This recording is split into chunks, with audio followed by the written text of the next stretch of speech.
నమస్తే welcome to cinema review. So ఇవాళ video వచ్చేసరికి ఇన్స్పెక్టర్ జెండే మూవీకి సంబంధించిన రివ్యూ తీసుకొచ్చాను.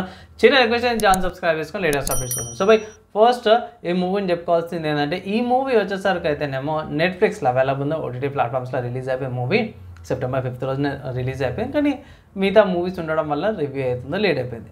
మీరు నెట్ఫ్లిక్స్లో ఓటీటీ ప్లాట్ఫామ్లోకి వెళ్ళి కూడా ఈ మూవీని వాచ్ చేయొచ్చు. కమింగ్ టు మూవీకి చూసుకుంటే మాత్రమే లీడ్ యాక్టర్స్లో చూసుకుంటే మన మనోజ్ బాజ్పేయి గారు ఈ మూవీలో లీడ్ యాక్టింగ్ అయితే చేస్తారు. ఇక్కడ మెయిన్ చూసుకుంటే స్టోరీ ఏంది, కాన్సెప్ట్ ఏందని అంటే సింపుల్గా ఏం లేదు. ఒక క్రిమినల్ ఎవరైతే ఉన్నారో ఆల్రెడీ అతని కెరియర్ స్టార్టింగ్లో ఉన్నప్పుడు అతన్ని పట్టుకుంటాడు అన్నమాట తెలివిగా, ఇంకొకసారి ఎస్కేప్ అవుతాడు అన్నమాట.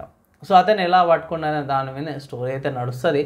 ఇది ఇప్పటి సినారియో అయితే కాదు, ఐ థింక్ 1990s జరిగిన ఇన్సిడెన్సెస్ మీద బేస్ చేసుకొని రియల్ లైఫ్లో జరిగిన మూవీ అయితే తీశారు. మూవీ పరంగా చూసుకుంటే స్టోరీ బాగానే ఉంది. అక్కడక్కడ కొన్ని ఇంప్లిమెంటేషన్స్ కట్ట డ్రాబ్యాక్స్ అయినవి, కానీ ఓవరాల్గా చూసుకుంటే నాకైతే మూవీ బాగా నచ్చింది.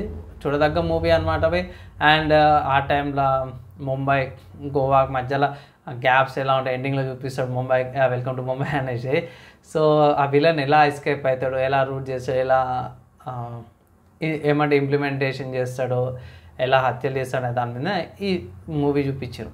అండ్ వీళ్ళ పోలీసు వాళ్ళు అప్పట్లో ఎలా భాష పరంగా కానీ బడ్జెట్ పరంగా కానీ ఎలా స్ట్రగుల్స్ ఉంటాయి వాళ్ళవి ఇవి చూపించారు. బాగానే చూపించారు. కొన్నింట్లో ఆక్వర్డ్ సిచ్యువేషన్స్ కూడా ఉంటాయి, అవి పక్క పెట్టేస్తే మాత్రమే.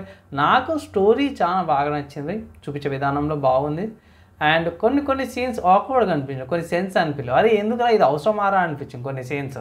ఆబ్వియస్గా ఓటీటీ ప్లాట్ఫామ్స్లో రిలీజ్ అయ్యాయి కాబట్టి కొన్ని సీన్స్ మనం స్కిప్ చేసుకోవచ్చు, అదొక బెనిఫిట్ అనమాట. ఓవరాల్గా ఈ మూవీకి నేను ఇచ్చే రేటింగ్ చూసుకుంటే మాత్రం 2.5/5 రేటింగ్స్ అయితే ఇస్తున్నా. ఎందుకని ఇంత తక్కువ ఎందుకు ఇచ్చినా అంటే కొన్ని సీన్స్ సెన్స్ అనిపించవు. ఆబ్వియస్గా డ్యూరేషన్ తక్కువ ఉన్నా సరే కూడా కొంచెం లెందీగా కొంచెం లాగా అనిపించింది.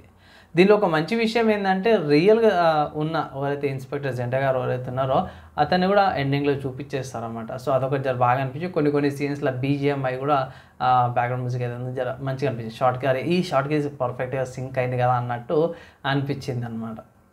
సో ఇవి 2-3 కారణాలు అన్నమాట మూవీ బాగా అనడానికి, అండ్ కొన్ని డ్రాబ్యాక్స్ అనుకోవచ్చు. సో ఫైనల్గా ఇది నా ఒపీనియన్, నా రివ్యూ బై. మీరేమనుకుంటారు, మీ ఒపీనియన్స్ ఏంది, మన ఒపీనియన్స్ అంటే ఎట్లా కింద కామెంట్ అయితే చేసుకోవచ్చు. ఈ వీడియోకి అయితే నెక్స్ట్ వీడియోలో కలుసుకుందాం.